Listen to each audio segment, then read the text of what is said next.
காலை வணக்கம். டீச்சர் ஒரு கவிதை சொல்ல வந்திருக்கேன், சரிங்களா? பாவ மனிதனை மீட்க பாராளும் வேந்தன் பாரில் வந்த நன்னாளே கிறிஸ்து ஜெயந்தி. மனித வாழ்வின் இருளை நீக்க ஜீவ ஒளி இப்பூவில் அவதரித்த பொன்னாளே கிறிஸ்து ஜெயந்தி. மனிதனின் பாவத்தையும் சாபத்தையும் போக்க வெற்றி வேந்தன் பிறந்த நாளே கிறிஸ்து ஜெயந்தி. இறைவன் தம் மேலான அன்பை மனுகுலத்திற்கு வெளிப்படுத்தும் வண்ணம் தம் ஒரே மைதனை கொடுத்த அந்த நாள் கிறிஸ்து ஜெயந்தி.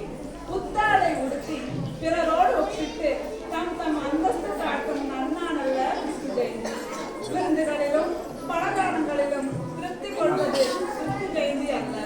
குடிவெறியிலும் களியாட்டத்திலும் இருக்கும் நன்னாளல்ல கிறிஸ்து ஜெயந்தி. கிறிஸ்து ஜெயந்தி என்பது சரித்திரம் காணாத தியாக சம்பவம் ஆகும்.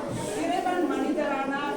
அன்றுதான் இறைவன் இணையற்ற ஈவாகிய தமது சொந்த குமாரனை மனுக்குலத்திற்கு அருளினார்.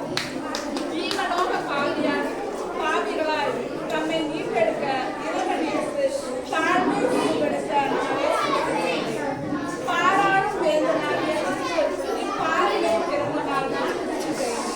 அதுபோல் கிறிஸ்து இயேசு என்றும் நம் வாழ்வில் பிறந்தாரோ அந்த நாள் தான் நம் வாழ்வில் முதல் கிறிஸ்து ஜெயந்தி. மனிதனை செல்வனாக மாற்ற இறை மைந்தன் இயேசு கருத்தரனான நாளே கிறிஸ்து ஜெயந்தி. இத்தியாக அன்பை மற்றவர்களுக்கு அறிவிக்கும் எல்லா நாளும் எனக்கு கிறிஸ்து ஜெயந்தி.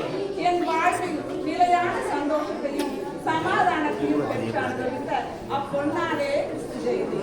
இங்கு கர்த்தராக இயேசு எனும் மீட்பர் நமக்காக தாவீதின் ஊரிலே பிறந்திருக்கிறார்.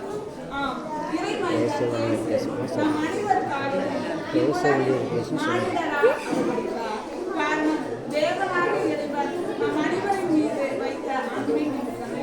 எவ்வளவு பெரிய அன்பு! தெய்வீக அன்பை ருசித்த நாம் பிறருக்கு கொடுப்போமா? அனைவருக்கும் என் இனிய கிறிஸ்துமஸ் நல்வாழ்த்துக்கள்.